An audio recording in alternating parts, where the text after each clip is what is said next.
Welcome to the WWE Report. I'm your host, Brandon, followed with my co host, Bill Mack, equal, equal. Both our shows here run a cross promotion semi cast, like when Nitro was on Raw at the same time. So, how you doing, Bill? Doing good, man. Nice Wait, to. man, man, we had a lot of interesting things happen in wrestling this past week. I came home early. I was watching Survivor Series, and I called it right when the Divas. No, I'm sorry, the Divas. When I was thinking about Nikki Bella missing a tooth, but when the women were having their women's match, Raw versus SmackDown women's match, and I said, what? I said this on the pre-show, and I looked at because it was like 7 o'clock. And I looked at the time, and I said, "Oh, that's right. It's a fucking 4 hour show, 5 hours if you count the pre-show." I said, "Oh, okay, we're already in the pay-per-view," but it come out to be three and a quarter, the time of the pay-per-view. But yeah, man, because what happened was, I get off at 8 o'clock, but my coworker was there, Big Al. Shout out, Big Al. And he said, "Hey, if you want to leave at 6:30 to catch the pay-per-view, you're more welcome to, because boss man ain't gonna come by, ain't shit gonna happen." So, I went ahead and left. Right. Right. Yeah, that's good. That's what I like about him being there. He's like, "Hey man, if you want to leave early or something, go right ahead. I just can't do it in the morning time because Tatanka's girlfriend's there and I don't trust her. But at nighttime, I can sneak out a little early, or say we want to go to the movies in the future and he's there, he'll let me leave a little bit early. And Greg would too. I mean, I'm just trying to keep my hours, So, yeah, but if I told Greg I need to leave an hour early or something, he wouldn't care, Anyway, yeah, this is Brandon Bullet B. We are Team B, and Bill, tell us about your predictions video. I got to get me I'm gonna get me a bottle of water right quick, and get me bring my smokes over here. But tell us about the prediction video you just did. We got a lot of news coming up, ladies and gents. Oh yeah, folks. Just in case you hadn't had a chance yet, hadn't watched the pay-per-view, I did make a prediction show earlier, like a day or two ago before the pay-per-view. Just take my predictions and stuff, which I try to do. I tried to do a prediction show, who I think is going to win, why I think they're going to win, just before each pay-per-view. Sometimes I do a review show. It just depends. It runs right into Raw, and so I try to avoid doing that and doing a Raw pay-per-view results show together. But yeah, it was on my channel. Like I said, any folks want to see that, hadn't had a chance to look at it, you can see how right or wrong I was. So just check out my channel. Look for the under Pro Wrestling Pro Wrestling Unleashed. Look for the Survivor Series prediction show, and you should be able to find it.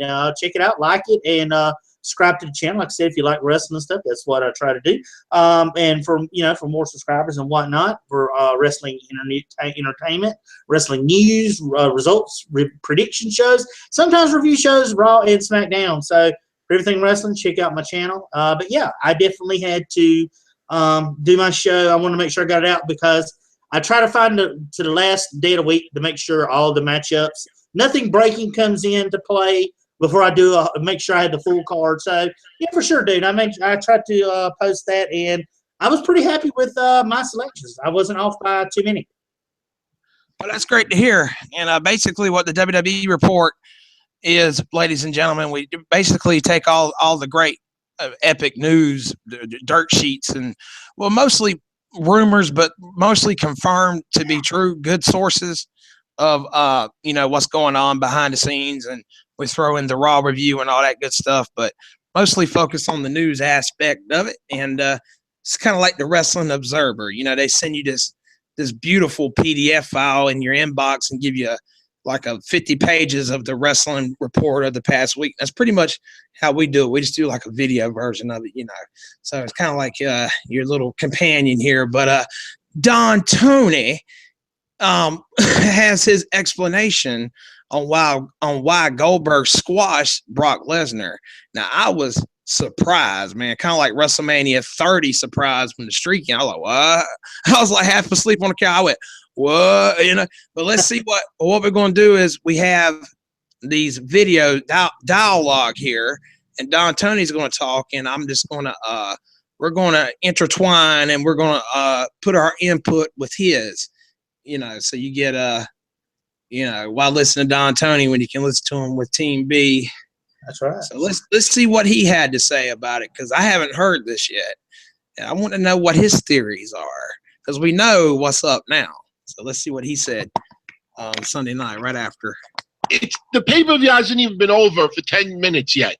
And I have not looked at anybody's reactions online as to what the fuck I just witnessed between Brock Lesnar and Bill Goldberg. If you decided, and ladies and gentlemen, I'm sorry about the language, so go fuck yourself. at the beginning, I'm just playing. Bill Mack, he tries to keep his stuff polite spoken, and I appreciate that. I'm trying to as well. My bad influence is Jimmy Dore when we was cussing out Obama the other day, but I try to keep mine clean too, because I lose subscribers for that. And I gain subscribers for my content, but sometimes I lose subscribers for my language. But, it's just, I try to watch it. I try to be more mindful of it. But, yeah, pardon the language. in this match, let me go take a leak now. This way, I don't miss anything later on. Or let me go get myself a beverage. This way, I don't miss anything. There'll be a little stand down in the ring. Maybe Paul Heyman will bring Brock to talk to him a little bit. The first couple of minutes will be just, feeling everybody out. If you fucking want to take a leak, if you want to get a beverage when that bell rung, you missed the main event. The main event went 90 seconds, if that. Now, I don't want to. It went 1 minute and 24 seconds to be exact. But I was kind of disappointed in that at first, but it makes sense in a lot of ways. But let's see what he has to say right quick. Jump back and forth. Generally, I'm not a fan of that. I mean, people say, well, we paid this much money for the network or bought it on pay-per-view. But in the UFC world, you have 90-second matches all the time for the same price. Usually I like to get into the opening match, the curtain jerkers, some other tidbits here and there, and then we get into the main event down the line. But I'm going to discuss the main event first, because I know without even having the opportunity to check out Twitter yet, social media, that's the same thing, so Facebook, what the news websites are reporting, what the journalists are reporting, the analysts, other wrestlers, I don't know what everybody's thinking is right now. But if you're going to ask Don Tony, spur the moment, how can WWE have Goldberg hit 3 moves on Brock Lesnar? See, another thing is, yeah, he destroyed Brock, but he fucking embarrassed him, and I was so. The 1, 2, 3, not because I remember SummerSlam a couple of years back where Brock dominated John Cena. Remember that? And all that. And nobody can, it just Goldberg's. When that bell rung, I kind of felt bad for Goldberg. I was like, man, he's gonna get hit stiff, and it's gonna hurt. And I just hate to see Goldberg in that state. And I'm like, Goldberg's like, give me that check. Not 90 seconds. See you at the Rumble. It's one bit of offense on behalf of Brock Lesnar and call that the main event. The only answer I can possibly give you, well, I could give you 2, is number 1, there's got to be a rematch. There has to be another match. You don't hype it up as much as you have to end up being a 90-second thing. Don't get me wrong. If Goldberg was in his prime and wrestling a full-time schedule, and Brock Lesnar was in his prime wrestling a full-time schedule, and this was a pay-per-view match in 1998, 2001, 2004, 2006, then you could say, yeah, down the line, whatever. I mean, you got to remember something. Goldberg had matches like this all the time when he was in WCW. But as a wrestling fan's yeah, it was exactly just like a 98 Nitro episode, like when he was going up against Raven or whatever, just a big 90-minute squash match. Now, my first thing was, of course, there's going to be a rematch. I said, well, Brock will fight him at Mania, and Brock will get his respect back. Brock will humiliate Goldberg in a sense, and then he's still strong at Mania. I'm thinking because there's no way he could just, he broke the Taker streak. They gave him a massive push, and he has to give that to somebody that's up and coming at WrestleMania, and you just can't just throw it away to somebody that's not going to be there. And but I don't have a problem with it because Brock having these lazy matches where he just goes out there and squashes people on the 4 pay-per-views was getting kind of stale. So it needed something to kind of freshen it up a little bit. So yeah, I don't have a problem with it because I'm a Goldberg fan. So when I saw it live, I didn't get mad. I was kind of happy Goldberg won, but at the same time, I was just trying to process it. I was like, what the fuck's going on? And his shirtless son came in the ring, which was kind of creepy. Like, what's going on with this? And I thought Brock was going to jump him during the celebration or something and beat the shit out of him. That's what I was thinking was going to happen, but no, that didn't happen. To get his respect back. So, hey, that was a fluke, and he starts beating Goldberg. Because my thing was, I said, well, Goldberg's going to be off TV for a couple of months. Why didn't Brock grab a chair and beat the shit out of Goldberg and throw him through a table or something, then walk away pissed off? That way Goldberg wins and Brock isn't embarrassed. But now I kind of see as in they wanted to embarrass him. That way Brock can come back and you have another money match. But I read the reports, though. It's more about Brock agreed to it because he sees dollar signs. He's like, let Goldberg go over so we can have another $1 million match. But my first thought when I saw that, when he pinned Brock, I was like, what? What did Brock do backstage? I said, he must be leaving the company. And Vince, because you know what I'm saying? Like, if he was leaving the company for good, that's something Vince would do. Go out there and lose in 90 seconds. Dude, that to me, me, and see, bringing up your point on that, to touch on that, personally, from my side of it, to me, that was just Brock selling Goldberg spears the way he did, because Brock, don't sell for nobody. I'm so surprised Brock sold Goldberg. Now, I know Goldberg's supposed to be strong, and he's supposed to be a big man, too, like they were pushing him, which they did a good job of pushing him in the ring. But for Brock to actually sell Goldberg was very, very surprising because, Brock don't even sell Cena. He don't even sell Cena. So, to me, to see Brock actually sell Goldberg, dude, I was so surprised at that. So, I think the match time was one thing. The squash was second. Then I think Brock selling it was third out of the 3. Brock is actually – Brock, you're right, but Brock is actually pretty good at selling back in the day when he was fighting Kurt Angle, and the young Brock was good at selling because, the amateur style. But you're right, though, because, like, when he goes over the barricade outside when somebody clotheslines him over that, he's pretty good at selling that. So, I mean, it's just certain things, I guess. But I think he likes Goldberg. And, I mean, shit, Brock was the highest paid jobber that night. He got paid, what, $1 million just to go out there and just for 90 seconds, highest paid jobber, man. They were making so many jokes about it. But as I was saying off air, Goldberg, to me, I could just see that he's not in ring shape at the moment. Because when he was walking to the ring in his awesome entrance, looking all determined and stuff, I said, there ain't no way Goldberg's going to sit there and take suplexes and body slams. He just don't look like he can handle it right now. You know what I mean? Like, he looks like a good, like the car body's good, but, the engine on the inside and the parts would just fall apart if he tried to do anything. So, yeah, so it makes sense now, but let's see what dumb pony. Perspective. Anybody that would have paid $40, $50, $60 for tonight's pay-per-view, there's always going to be that handful of whiners. See, I disagree with Don Tony. If you're going where I think you're going, UFC, people pay the same price, and sometimes they get a 90-second match. This match was longer than CM Punk's match. I mean, this happens in UFC all the time. But one can argue that this is entertainment and we want to get entertained. but you still got 3 hours and some change.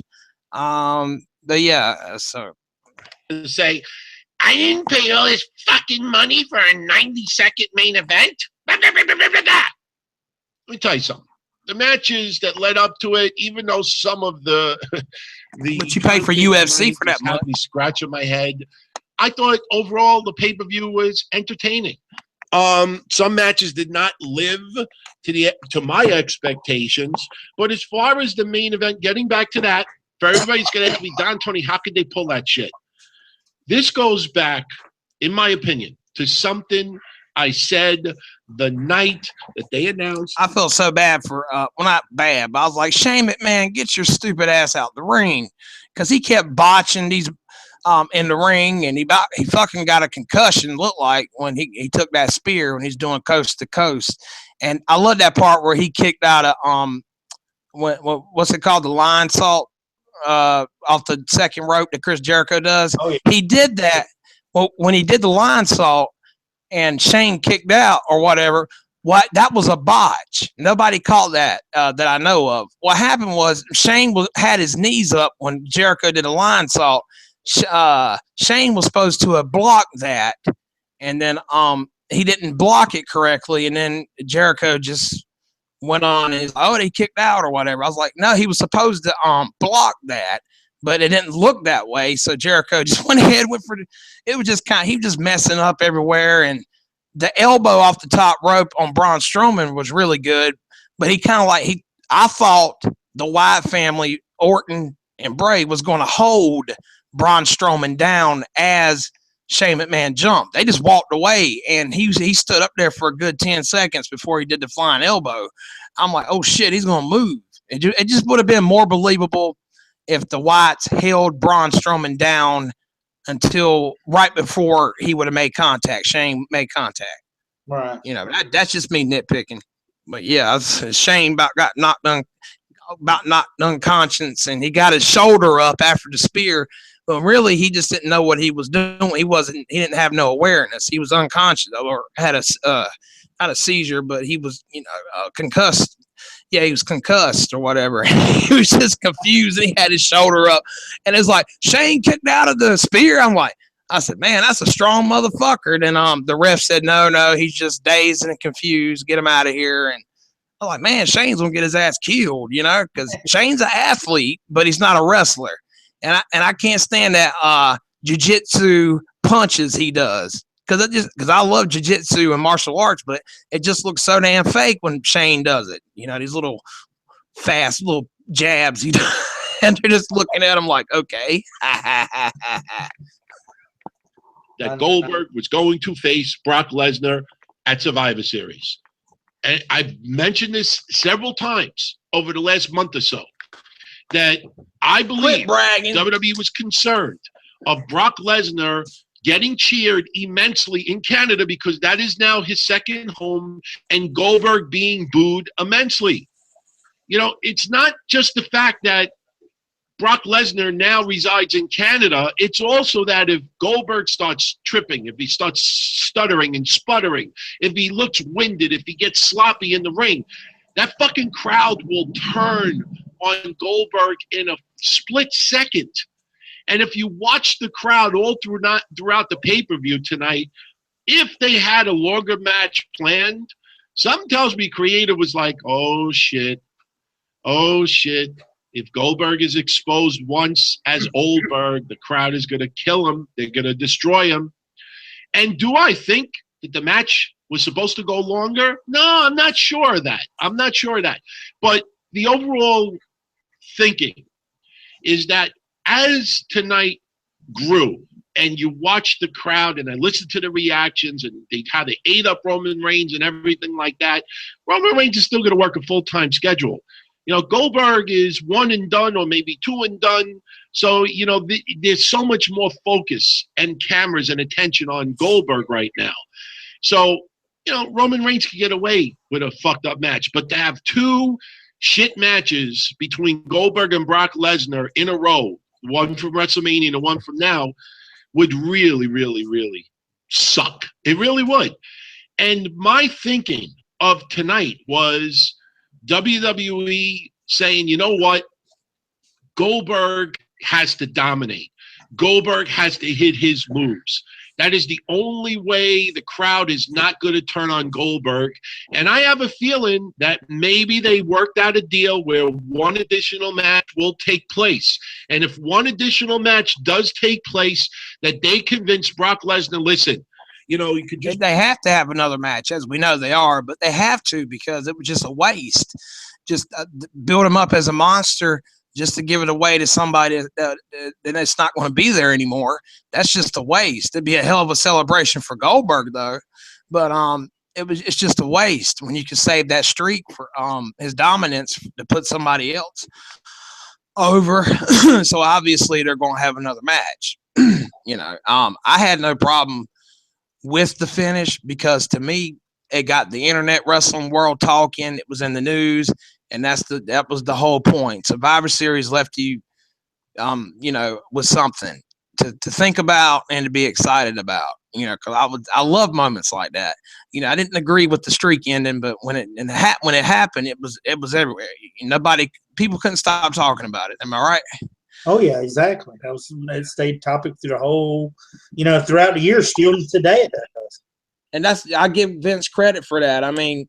That's one thing that's missing in wrestling nowadays is them big surprises, and that definitely felt like one of them. I'll tell you something I wasn't surprised about, not to get off topic right quick, but last night Seth Rollins, Kevin Owens main event, and Chris Jericho no DQ match, Jericho banned, Reigns banned, and remember that dude came out there in a Callisto mask to assist Kevin Owens. I thought for sure that was Triple H. They kind of screwed me there. I was like, because when they first announced no DQ, Owens, Reigns banned from ringside, I said, well, no DQ, well, that just means Triple H is going to interfere. Because who else? If they're banned, that must mean Triple H is coming. I thought for sure that was Triple H at first. Fucking Chris Jericho on a lame ass Raw, but we'll get to that. And see if Dumb Pony has anything else. You could just play off that, you know, story. By the way, Bill, what I'm going to do, at least on my channel, is I'm going to crop out some of these segments we're doing here. In case this video goes way over time, I'm going to trim out some clips. Like when we do the Vader story later, I'll crop that as a single story, perhaps, you know. But I'll have the full version. Then I'll do my news bits like I do with my political podcast, you know. Right. Depending on how long this is, you know. Yeah. So it's a good idea. Right. Storyline that you weren't ready, that you got caught off guard, and this and that, blah, blah, blah, blah, blah. And it leads to another match, and Brock Lesnar ends up winning. Okay? That's how I look at it. Unless there was an injury, which I doubt. Because I don't think Brock Lesnar, anything happened tonight for us to. We pretty much know what happened, but yeah, Don Tony, he's pretty much on point with a lot of his series explanations. But yeah, it was a combination of all that. I mean, Goldberg couldn't sell. I mean, he just to me he just didn't look like he was in that kind of shape. Because he's always winded. He was winded doing them promos, and I just don't see him having a 10-minute match. I just don't see it. But that was cool the way they did that. So, like you said, by the time Goldberg comes back, he'd be in more ring shape. Because he looks good on the outside. I'm just saying, you touch him, he'll fall apart. Like Rocky said, don't touch me, I'm brittle, you know. Anyway, ladies and gentlemen, we're going to give you the Raw review in 5 minutes or less and kind of give you our reaction to that so you can have your Raw review. And here we go. Goldberg enters himself into the 2017 Royal Rumble match. Team Kevin and Chris nearly broke up.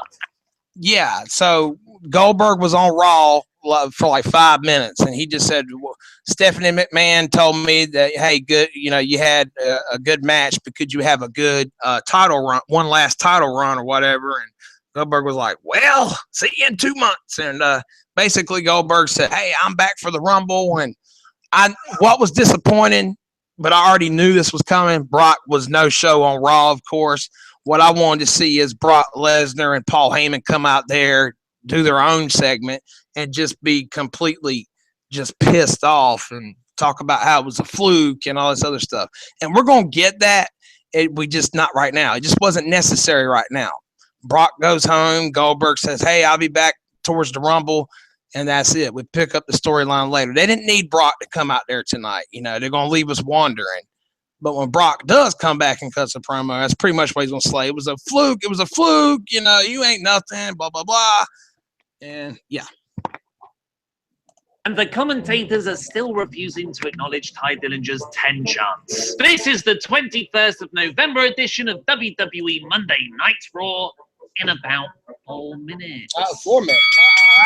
Goldberg came out to a huge reception to open the show and even got a few "you still got it" chants, which was nice, but let's be honest here, he only did 3 moves. That's what I said when I was watching Raw last night live. I said, you still got it. I was like, he didn't do nothing, but I hope he can still do a spear and his finisher. You still got it. You know, Bob was like, yeah, cheer him on so you do more matches. Want to come back more.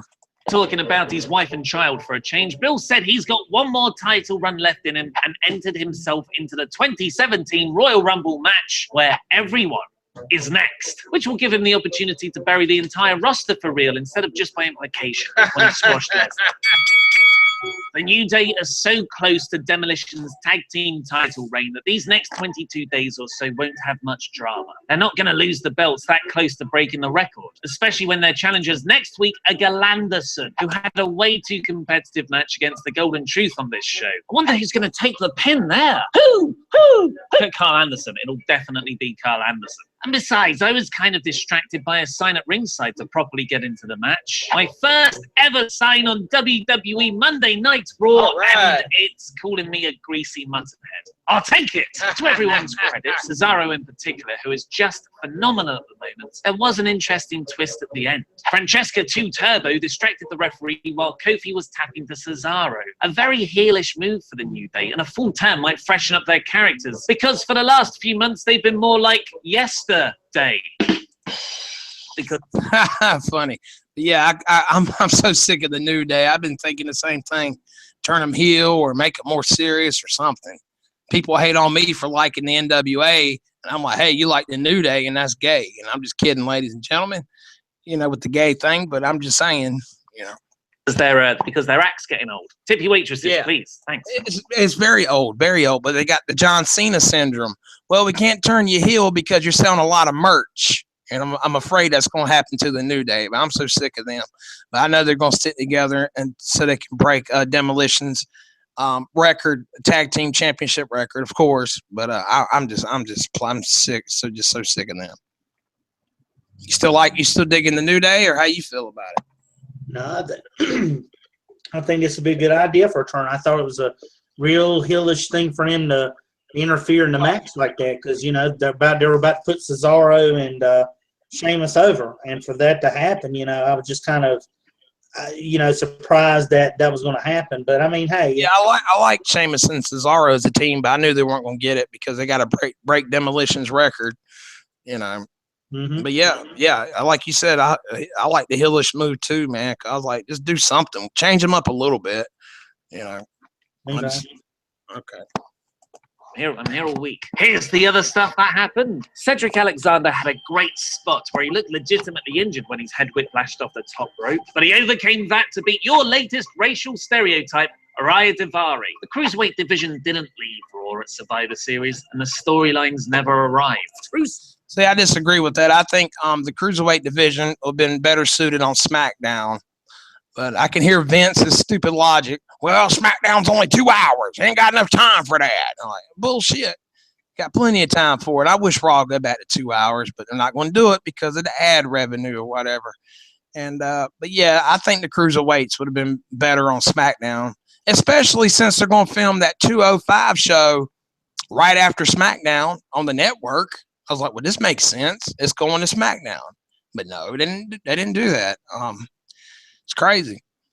Seth versus Enzo was a match based entirely around Lana seeing Zoe's certified D when he was locked out of the changing room with no clothes. I don't know why he was outside the changing room without clothes in the first place, but as we saw with Goldberg and Brock, logic doesn't matter as much when things are so entertaining. It's called the awesome defense. Rusev quickly squashed Enzo, making it look like his next feud is with Big Cass. Sami Zayn was more slowly battered than squashed in his match with Braun Strowman. Braun attacked Sami before the bell rang and uncomfortably continued to hurt him during the match. Mick Foley stopped the bout when Zayn couldn't defend himself, making Braun look even more monstrous while the opening cheap shot protects Sami. So I love pizza. It's my favorite food. I used to say that I could eat pizza 3 times a day, breakfast, lunch, and dinner, and never get bored of it. I went through a period where I ate a lot of pizza, and actually I got bored in about 2 days. You can have too much of something you love. Oh, and by the way, No shit, because I'll use a pizza analogy too, man. I get so tired of eating pizza almost every day,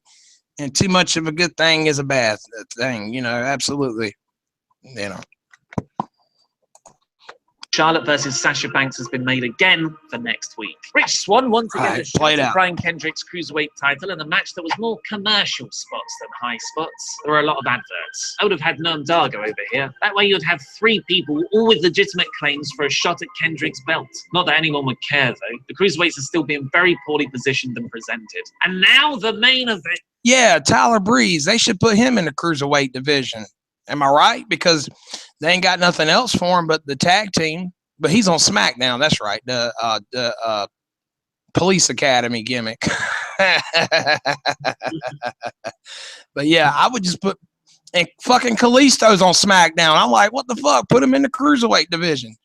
And I feel sorry for Neville because he'd be perfect for the Cruiserweight division, but he's the man Gravity forgot. But when you look at him, he's bigger than the Cruiserweight division. So he's kind of like a tough spot because he's small enough to be a cruiserweight, but at the same time, his girth, his width is too big to be a cruiserweight. Hell, even Kalisto was bigger than Brian Kendrick. After a majestic swerve by Owens and Jericho in their highlight reel segments, where it looked like they were going to break up over something as trivial as that was pretty good. I thought they tricked me there for a minute, you know. I thought they were going to turn on each other because I was like, well, Jericho's leaving or go on tour. But they swerved us. List gimmick. I ended up trash talking the hair conditioner brothers, Roman Reigns and Seth Rollins. Mick Foley made it Owens versus Seth for the Universal title for Raw's main event.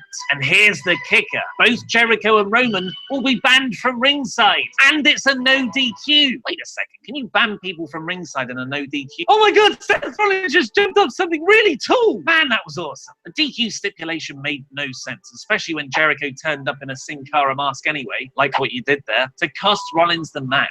But again, it's the awesome defense. It's easier to look past the plot holes when things are so much fun. So that was this week's Raw in about 4 minutes. Here's the usual rating from top to bottom. In all, here's the rating. Core, average, poor, and bore. This week. Well, yeah, it was kind of boring, man, but that wasn't the actual rating, so I apologize for that. Raw. Go ahead.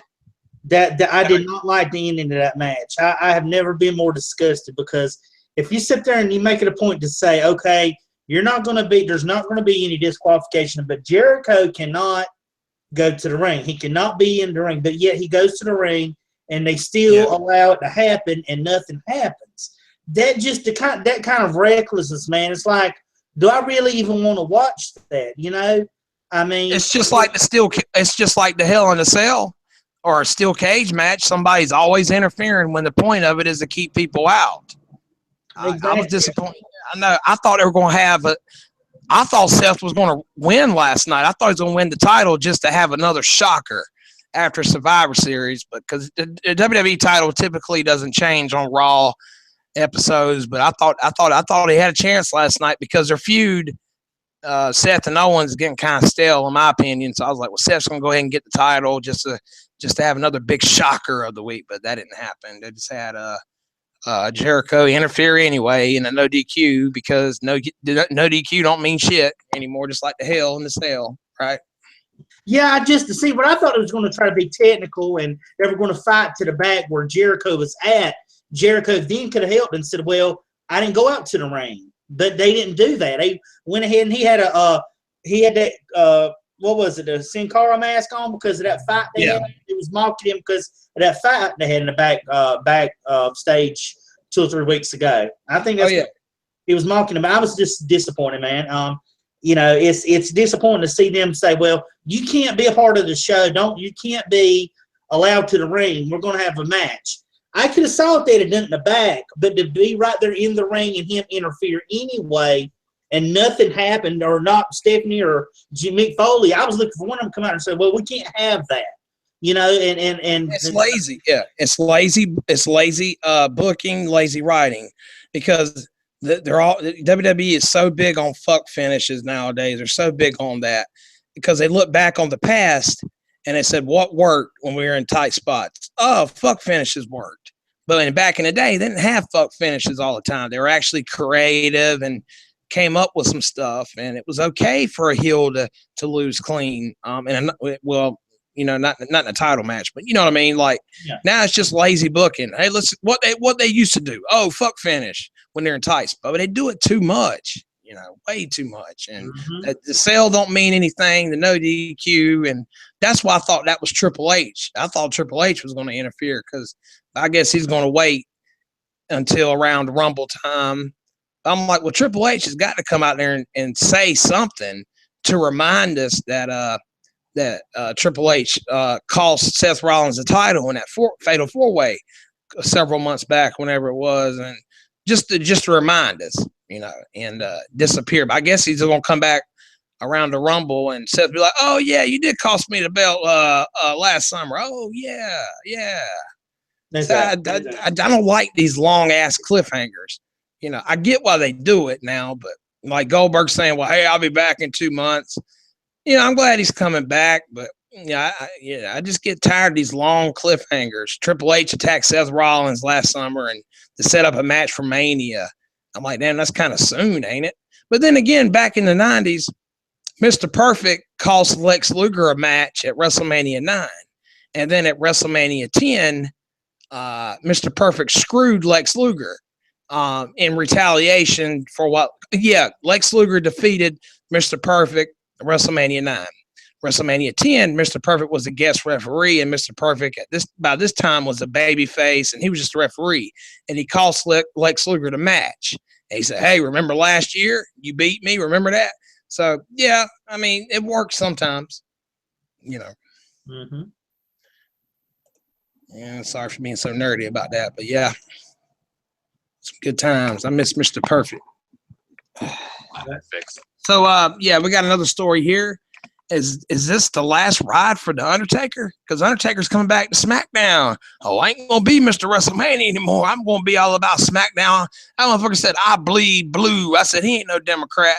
But that was really funny to see that. And I'm glad he's back because John Cena is doing 1-star rated TV shows, and Cena's gonna come back every now and again. And I heard somewhere that Cena was upset that they brought back Goldberg. Not upset at Goldberg, just upset at the fact that he didn't tell Cena about it, that he didn't know about it. And he don't like to be surprised.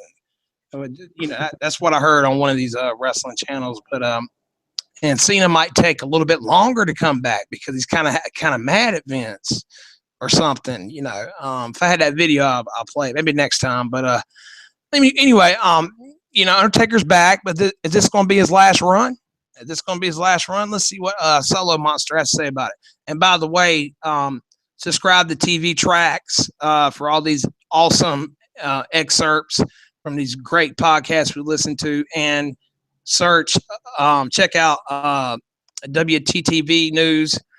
Just search WTTV and it'll pop right up. Pretty good because they do news stories every day and do the Raw reviews, ups and downs, and all that stuff. And of course, our friends over there at What Culture. Well, we usually don't play their videos, but if you want some good British input, check out WTTV and check out What Culture Wrestling. We ended with the cutting edge, with Edge interviewing all of and of course, Jason here is referring to last week's SmackDown, the 900th episode, when Undertaker came back and all that stuff. But we'll let Jason explain it, and then we're intertwined. SmackDown, Edge has grown his hair long again. He's got a big bushy beard. Apparently, he's filming a TV show called Vikings. He certainly looked like one. I love that they had Tony Schimmel announce Edge. He's like, it's almost like he's. Edge. Oh, I love that because he would say the rated R superstar, and Edge said that was his favorite announcer. So yeah, Edge is not Edge without that announcer, right? Exactly. Personal ring announcer. He did his whole trademark rated R superstar call. See, he does. He calls him the rated R superstar. I'm not even sure that Schimmel ever came out before the crowd. They may have just handed him a microphone in the back and had him do it, and then they banished him back to the boiler room where they keep him. So the Undertaker, in the middle of all of this, you had Team SmackDown out there. They're all jaw-jacking back and forth. The Undertaker comes out unannounced in the middle of all of this. And I have to say, no matter how old he may get, he's getting pretty old, his entrance will never get old. You know, one of the highlights of being at WrestleMania every year for me is being there live for an Undertaker entrance. There's nothing like it. I also love how Undertaker carries his own personal microphone. Have you ever noticed that? He carries his own microphone for these, and it doesn't have the WWE bug, you know, the little WWE block logo thing on it. He probably pulls that shit off in the back. Just a regular mic, you know. He keeps stuffed in his pocket for those times when he's got shit to say. Big holy shit chant for the Undertaker, followed by a chant of "You still got it," which just made me cringe. He didn't seem too thrilled with it either because he just ignored it and kept on talking. yeah, because what's that mean? You still got it, as in you can still do an entrance, you can still walk, mobility.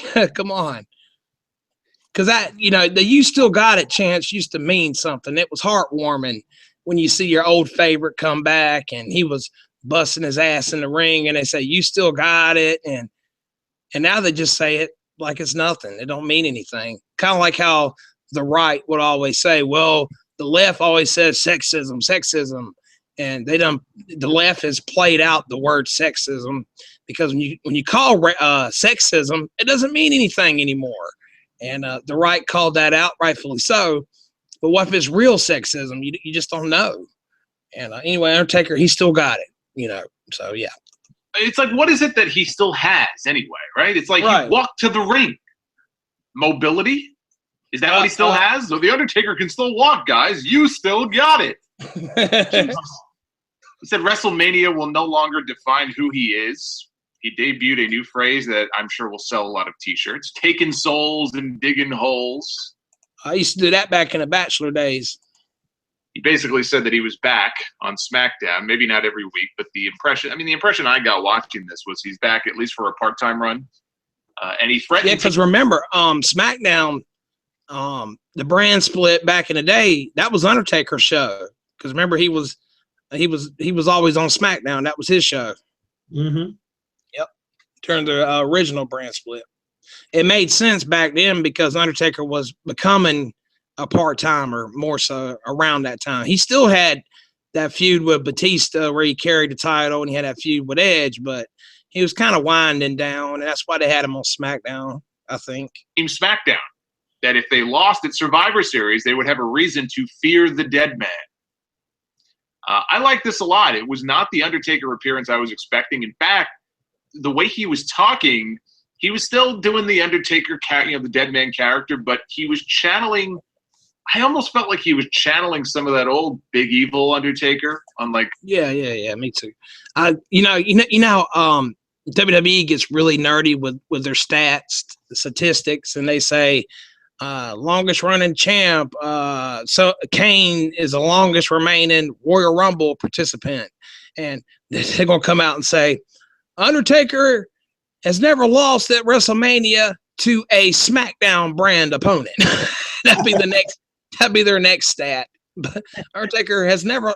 He's 21-1, or 22-1, but he's never lost, whatever it is. But he's never lost to a SmackDown opponent at WrestleMania. That'd be the new stat. Undertaker be like, I'm still undefeated at WrestleMania with SmackDown opponents. Rest in peace.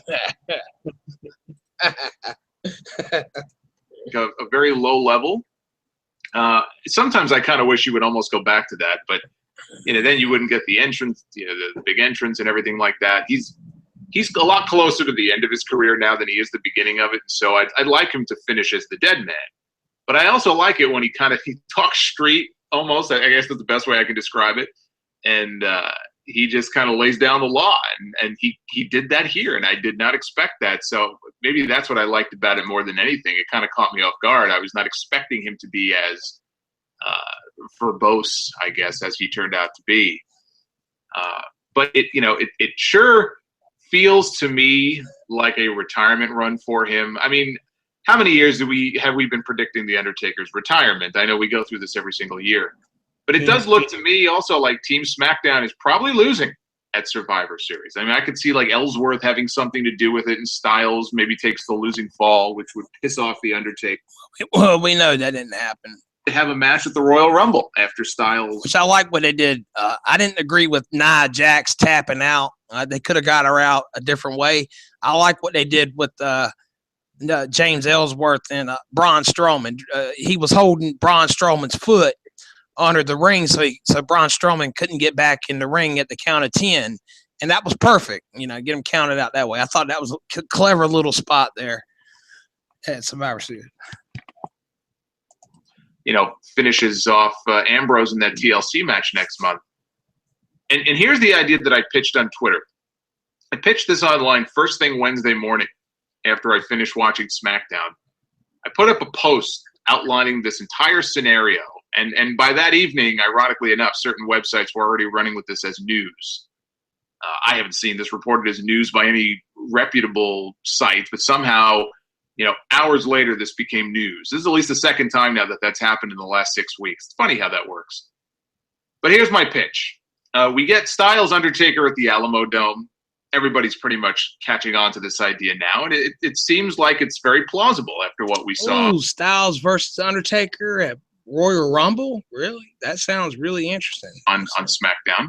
Now, when I floated the idea, I first mentioned Styles and Undertaker many weeks ago. When I first did, I didn't do it with the expectation that Undertaker would actually win the title. But I also didn't expect him to be back for a part-time run or anything like that. If this is his last run, if this is kind of the big kind of go-home run for The Undertaker, I could see The Undertaker winning the championship in Texas. And if the Elimination Chamber show in February is a SmackDown brand pay-per-view, and I believe it would have to be, because I know after that TLC show next month, Raw's got that Roadblock show a few weeks later that's supposed to be headlined by Roman Reigns against Kevin Owens. So if we assume that the Chamber is a SmackDown show, the winner of the Royal Rumble match can be a Raw guy. I mean, maybe Finn Balor if he can make it back in time, or whoever. And at the Chamber pay-per-view, you have AJ Styles and John Cena in the Chamber match. John Cena wins the Elimination Chamber. It comes down to him and AJ. He finally gets a win over Styles, who he hasn't been able to beat. And that sets up Cena and The Undertaker at WrestleMania for the championship. And Cena wins his 16th title to tie Ric Flair, and The Undertaker retires. Cena's already hated, so why not have him tie Flair and beat The Undertaker at the same time, right? Why not? Why not just go for gold? But, I mean, Undertaker losing to John Cena at WrestleMania always seemed like a plausible endgame for him. And I know Cena is not a new guy, but they've done this before. Look, Hogan and Rock at WrestleMania 18. It was this big dream match. Hogan lost, and they talked about how he had just passed the torch, which was comical because Rock had already been there for so many years. And, in fact, Rock was already a part-timer by that point. He already had one foot out the door in Hollywood, just like Cena does now.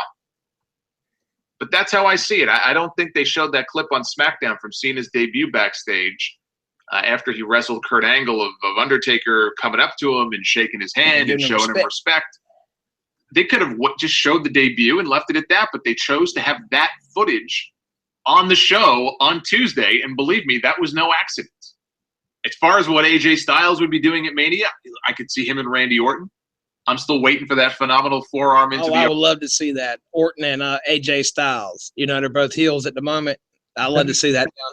I'd love to see that down the line, because 10 years ago, Orton and AJ Styles were the most respected wrestlers of the year, according to some magazines and their respective companies.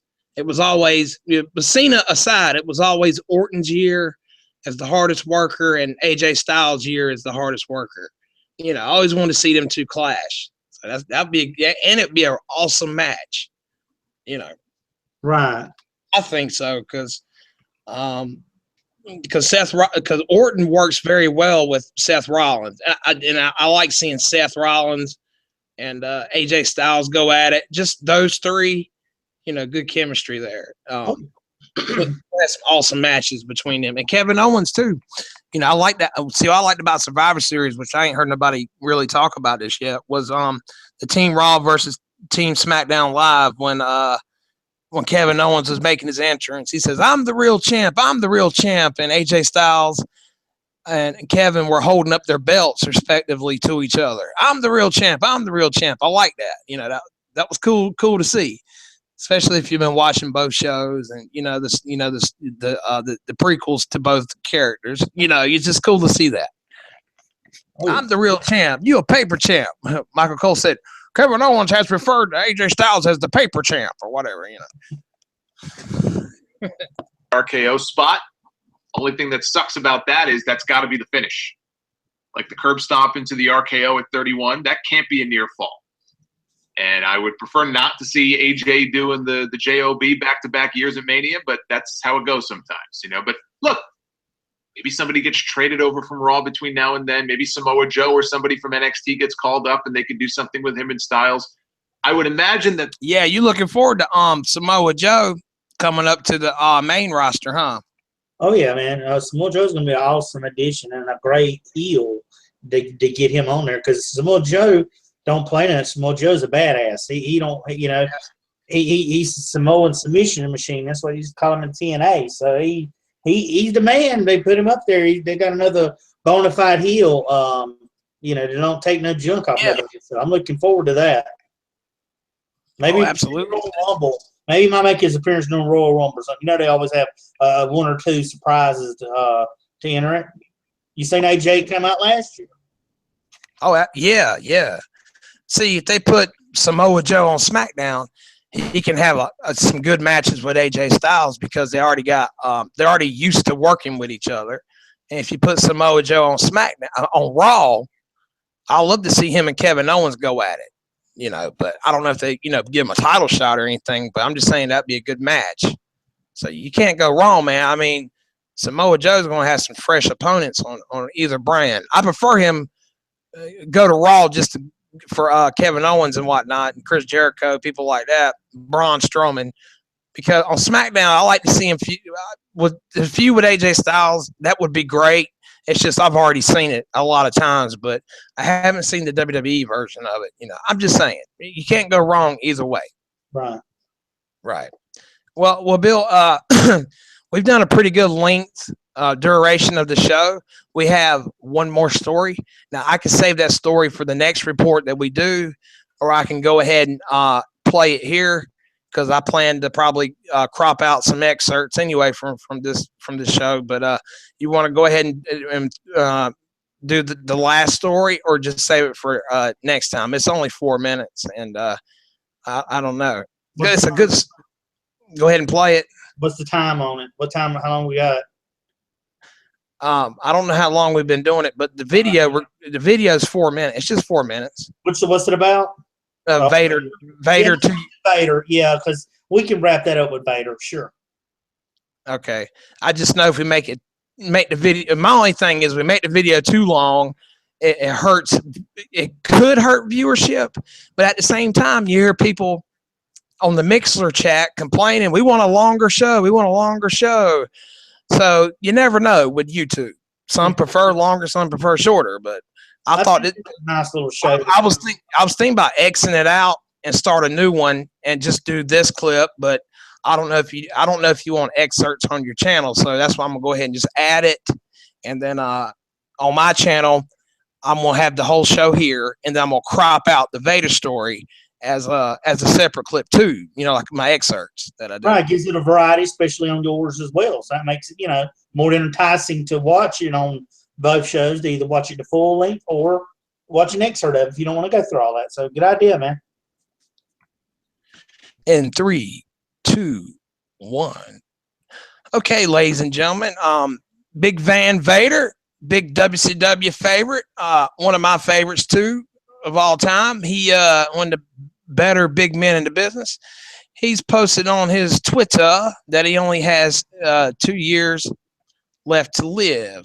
Told by heart doctors that my heart is worn out, have been given less than 2 years to live, only not allowing this to be part of my reality. I mean, it makes sense though. I mean, because Vader's always been a big guy, you know, super heavyweight, and it's a lot of, you know, the more overweight you are, the more stress it is on your heart, and him being an athlete, you know, so it makes sense. But let's see what's going on here exactly. We begin, unfortunately, with sad tweet. A sad tweet that made some news this week. Vader on his Twitter at It's Vader Time posted this a few days ago. Says, told by 2 heart doctors at this time that my heart is worn out from football and wrestling. I have 2 years to live. Congestive heart failure reality. That sucks. That really, really sucks. I had a grandmother who actually had congestive. In fact, I think that's what she died from, was congestive heart failure. I don't know that they could put a timetable on that, but I mean, I guess his doctors would know more than I do. I found it kind of odd when I read that they would just flat out say, hey, you've got 2 years left to live, but we don't know what the rest of his physical condition is like. I mean, again, the guy, he's been through, you know, a lot of wars on the football field and in the wrestling ring, and I'm sure he's got probably other health issues too, and his body is beaten up, and so that might have something to do with it. I don't know if he's done other things recreationally over the course of his career. God knows we've heard about a lot of wrestlers who have passed away from enlarged hearts. I would hope that, you know, that's not the case with Vader, but who knows? So you hear that, and it kind of takes you back a little bit. I know he was in a really bad car accident recently. He posted about that. He put a picture up of what the car looked like. The car was completely mangled. He was lucky to walk away from that still alive.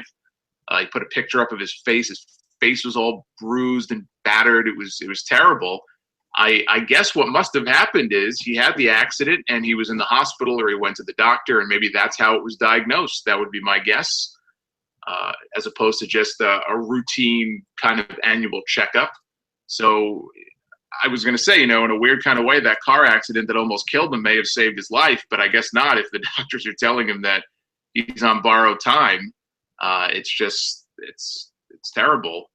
Obviously, best wishes to him. Hopefully he's got much more than 2 years. Believe me, take it from me with members of my own family. You hear things about how you got this long, you've got this much time left because you've got this disease, and they don't know what they're talking about, or you know, they think they do. It's a guess at best. You just do you. You know, you take care of yourself, and I think Vader can probably and hopefully stick around a lot longer than 2 years. Hopefully he can just manage his diet and do whatever his doctors tell him to do. Yeah, he's a big man. I mean, I know he's lost a bunch of weight from when he was at his peak. I've seen pictures of him. He still works out like a beast, so he's in good shape, but he's still a big man. I'm sure that doesn't help, especially when it comes to the heart. You know, you put a lot of stress on your heart, so hopefully he can do whatever he needs to do to maybe, again, diet-wise or what have you, maybe that can help. But it's also a good reminder that Vader is not in the WWE Hall of Fame. There is no reason for Vader not to be in the WWE Hall of Fame. And if ever there was a time to put him in, not because he's sick, but because he deserves to be in there. Yeah, I'm surprised they haven't put Vader in the Hall of Fame already, because you know they focus on WCW careers more so now, respectively. So. Yeah, he should be in there. If Sting's in there, Vader should be in there, you know. But what about it? But see, Vader's still wrestling on the indie circuit, and that might have something to do with it as well. A lot of wrestlers that take I'm not implying Vader probably didn't take steroids. He don't look like the type, but a lot of wrestlers that did take steroids, they get enlarged hearts too. That's why I'm so surprised. That we're losing everybody but Hogan. You know, Hogan's still around, and when he's the one that flat out admits he used steroids in the 80s, and you could tell in the 80s he was nothing but like water weight. And then he went to WCW, he got all slim, and that's because of the scandal event steroid trial and all that garbage. But Vader, he looks like he never messed with that stuff, but him wrestling in his 50s on the indies just to pay his bills because that's all he knows. I think he's got a business degree too, but I mean, he just, he probably shouldn't have did that. I mean, but he probably didn't have much choice. Do what you got to do. But what about a pacemaker? What you think about a pacemaker, Bill? Because I'm not a doctor, but I'm thinking that's usually what they could do with people like that. I don't know. Well, there's multiple things like you pointed out. I just think that it's one that he's a big man. Two is he wrestled for so many years, dude. I mean, you imagine now he didn't fight like WWE fights where they protect you. He fought a lot of hard matches. Japan. Yeah, he fought in Japan a lot. Yeah, and when he come back over here, he fought a lot of hardcore type matches over his years. So I imagine the kind of effort he put into his matches, the length of the years that he's done it, dude, he's probably overworked his heart. It's probably what my thinking is with that. But I mean, sure, they could do a pacemaker, but with a pacemaker, you got to worry about it being, it not getting shocked and thrown off rhythm. You have to worry about the batteries in it not dying, because when you get those kinds of things, man, those are extra things to worry about. But yeah, if it's to prolong his life and he can do it, then I would suggest he do it. But it is sad to hear that, man, because Vader was a really good, he's a really cool guy. I met him at Walmart when they had a signing of his when I was younger, and he's just a real cool guy. I just hate that. But yeah, I think so, man. But I just hope the best for him. Me too, man. That's gonna be a sad day when Vader goes. Because everybody goes eventually, but that's gonna be a sad day. I think, because I grew up with Vader. He's one of the reasons I was watching WCW Saturday night before Nitro came out and all that. I got this thought. I said Vader's a badass.